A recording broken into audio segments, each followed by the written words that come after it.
Amazon just reported their Q3 results after the bell, and shares are moving higher, nearly 4.5%, making up for some of your intraday losses, close to 3.5%. So we'll get into everything you need to know from this Q3 print, both from a high-level overview, but then we'll also jump into the nitty-gritty details that you would want to know with Amazon. We'll take a look at the advertising business continuing to grow at a very nice 19% clip year over year. You're also seeing some acceleration on your AWS business year over year. Once again, the growth there is accelerating. We'll more importantly also take a look at the incomes or the profits on all of three of their main important businesses.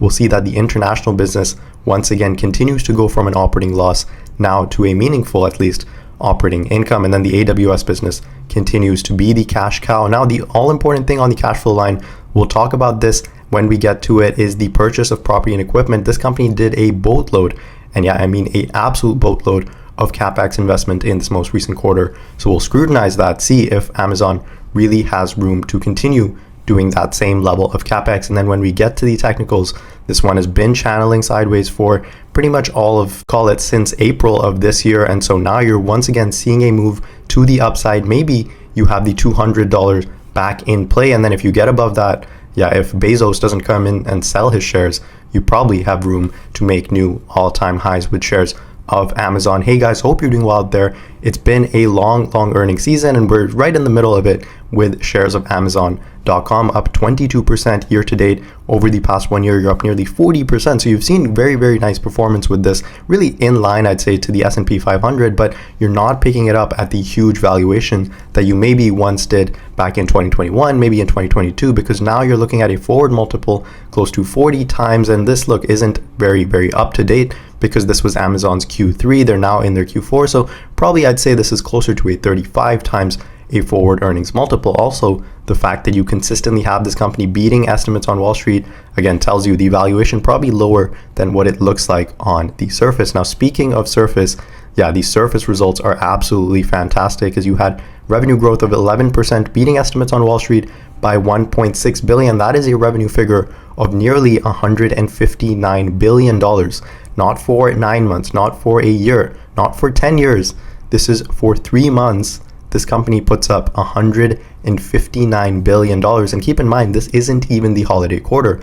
When we get to the guidance that they provide, that might just blow your socks off your feet. Now, in terms of the profitability, again, this company continues to be a profit machine now, with EPS of $1.43, beating estimates on Wall Street pretty easily. Now, what I want to point out is last quarter, Amazon posted EPS of $1.26. So the estimate was for $1.02. Amazon came in with $1.26. And you had very well paid analysts on Wall Street expecting Amazon to come in with $1.14 in this quarter. So the analysts on Wall Street, at least the average analyst, was expecting Amazon to sequentially decline on their EPS quarter over quarter. And even the high end estimate on Wall Street was $1.26. So the high end, the most bullish analyst on Wall Street, was expecting Amazon to come in the line with their earnings from a quarter ago. Now, you don't have to be a genius, at least I don't think I am, but I think it was pretty clear Amazon was going to come in much higher than their previous quarter, which again was $1.26. That's exactly what they did. And so these really well-paid analysts on Wall Street probably should get back into the classroom, because look, it's pretty unlikely Amazon will come in and post sequential declines on their EPS, especially at a time when this company is just gushing through profits. And I think that tells you for the upcoming Q4, $1.34 is what's expected.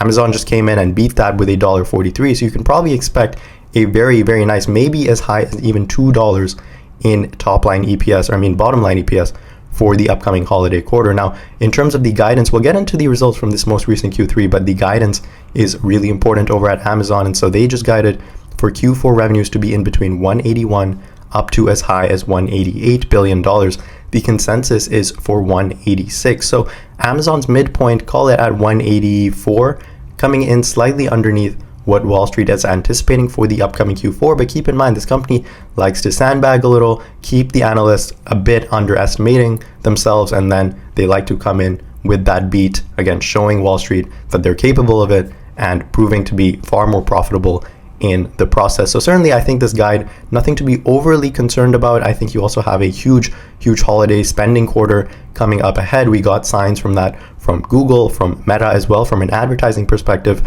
And I think a lot of those advertising dollars go straight into small businesses that look to sell their products on a place like Amazon. And so certainly $186 billion is very much in the realm of possibilities for this company to do. Now, in terms of the different segments that we have over at Amazon, everything continues to grow very nicely. The online store is up 8% year over year. You see the accelerating growth there. Last year, you were at 6%. Physical stores, relatively flat, I'd say 5% year over year growth, not really accelerating on those physical stores. But the third-party sellers continue to do pretty well, up 10% year over year. The all-important advertising, this is Amazon's third head out of their three-headed monster, apart from their e-commerce and AWS. I'd say advertising really is taking hold over at Amazon. Again, $14 billion in a quarter in terms of advertising revenue. That is just very impressive, growing again at a very nice 19% clip. The all-important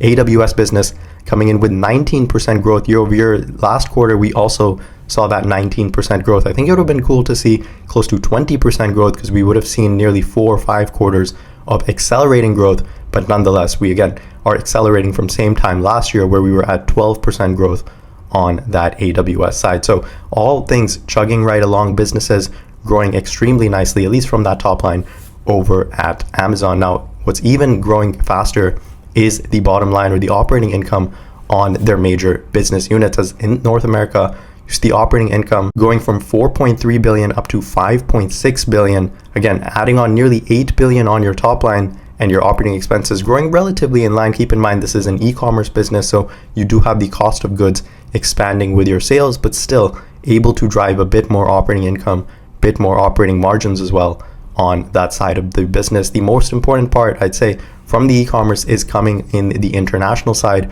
of their business, as they're going from a money loser now to being operating income positive. As even over the last 9 months, you see losing $2.2 billion same time last year, now earning $2.5 billion on the international e-commerce business. So if this continues over at Amazon, eventually it'll get to a point where it's growing maybe $5 billion in operating income, maybe at some point $10 billion in operating income, if this continues to scale out the way I think Amazon really wants it to. And so at that point, I think you're looking at a very nice, profitable international e-commerce business. And I think the international side certainly has probably more room to grow than the North America, simply because some of these international markets still relatively untapped for Amazon.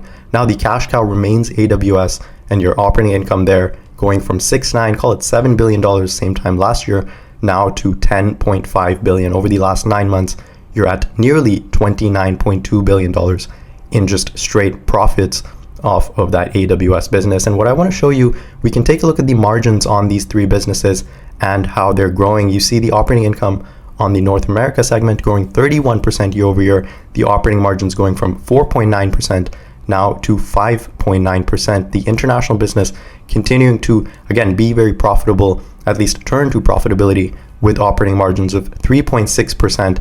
And then the AWS business operating income growing 50%, yes, 50% year over year, with operating margins of now 38.1%. Last year, your operating margins on the AWS side was close to 30%. So we took a look at Google Cloud just a couple of days ago, and their operating margins on the Google Cloud business are in the low teens. And so if you are bullish on Google, in fact, you should probably take a look at this section for Amazon, because this should be the roadmap for Google Cloud. Eventually, you want them to get to a place of at least mid-20s, if not mid-30s operating margins. So this probably tells you where Google Cloud eventually probably has room to run. Certainly AWS, being the leader, being the market share dominant player here, gains the majority of the margins there, nearly 40% on the AWS side. Everything just chugging right along, looking very nice over at Amazon. From their financials, they kick things off with the cash flows. And look, if I was generating nearly $15 billion in a quarter in bottom line profitability, yeah, I probably would also kick it off with my cash flows, as $26 billion of operating cash flows is what you had to show in this most recent quarter, 9 months. That's $70.2 billion in operating cash flows. Over the last 12 months, nearly $113 billion in straight operating cash flows. Now that gives this company a lot, and I mean a lot of room to spend that money, and they certainly look to spend pretty much all of it, as in this most recent quarter they spent nearly $22.6 billion on the purchase of property and equipment. If this isn't bullish for not just robotics and automation, also bullish for Nvidia, also just bullish for companies that make planes and trucks, and really probably bullish for the overall economy, because Amazon is willing to spend nearly all of their operating cash flows in a quarter in building out the purchase of property, plant, and equipment. This is what gives Amazon the lead. This is what allows them to do that same day delivery, 2-day free prime delivery, basically in your house in seconds. This is what gives them that lead that pretty much no other company can capture. And so if anyone asks you what is Amazon's moat, you pull this up in terms of the cash flows and you show them this purchase of property and equipment line, and this right here is their moat. This is why no one can come out there and copy or beat Amazon in what they do. And so right there, willing to spend so much on purchase of property, plant, equipment. Now, as an investor, you might be questioning exactly where these dollars are going, exactly when this capex spend will be reduced. Certainly, I have those questions, and I think Amazon, maybe on the conference call, will also get asked those questions by analysts. And so if they lay out a map, maybe down the line, where the capex spend will be reined in, I think that will again be bullish for the stock, because you're still spending a lot, you're earning a lot, but you're still spending a lot as well, not leaving you a ton of room to do a buyback. This company doesn't do that buyback. They also certainly don't pay out a dividend like their big tech peers like Google or Meta. And so they are still fully invested in themselves and looking to build out and scale out even better. So maybe down the road, this certainly will pay off. In my opinion, I think AWS, they're looking to continue to take the lead on the cloud segment, and they're also looking to build out those AI infrastructures and workloads. So certainly, I think the capex is justified, at least for now. Maybe in a couple of years, yeah, the same spend probably might not be justified though. So we'll take a look at that. We'll wait it out over at Amazon. I think certainly for now, they're getting the pass on this capex because their overall core business staying extremely healthy. In terms of the balance sheet, you're also looking pretty solid over at Amazon. Total current assets coming in at 176 billion. You don't have a lot of liabilities. I'd say just 55 billion in long-term debt, another 161 in current liabilities. So not a lot. Your inventory's ticking up just a little bit over the last 9 months. Keep in mind, some of that might be planning out for the upcoming holiday time period. And so the asset line to really pay attention to remains the property, plant, and equipment. Again, this tells you the moat over at Amazon. The vast majority of their assets are tied into the property and equipment, similar to how Netflix has those content assets that if they were to put those out in the open market, they would get a very nice multiple on. I think if Amazon was to put out their property and equipment on the open or the public markets, they would probably get a very nice multiple on those as well. Now, from a technical perspective, you are basically channeling sideways since April of this year. You're stuck in that range, call it from the 170s up to the 200s. You're now moving up higher, close to the 195. So I think you still actually have room to run, at least up to the 200s.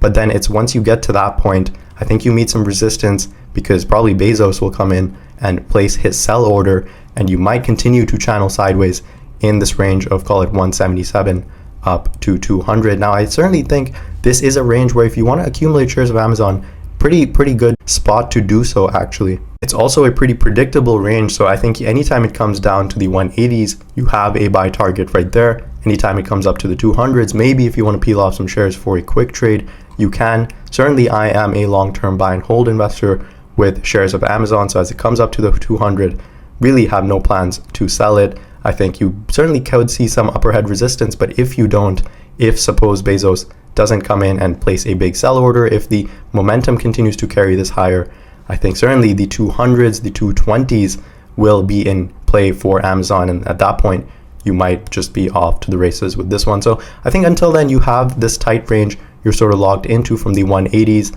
up to the 200s, maybe as low as 160. Certainly, if you get all the way down there, you're aggressively buying shares of Amazon. That was my take on shares of Amazon.com. We'll continue to move around in the after hours, especially as the conference call begins and they get questioned by analysts on that huge capex spend. So we'll keep an eye on that. But I think other than that, it was a solid quarter for Amazon. We'll look forward to their Q4, which is the holiday time period, as they put up nearly $190 billion in CapEx, in top line revenues. Let me know your thoughts on this one in the comment section below. As always, thanks so much for listening, and I'll catch you guys in the next video.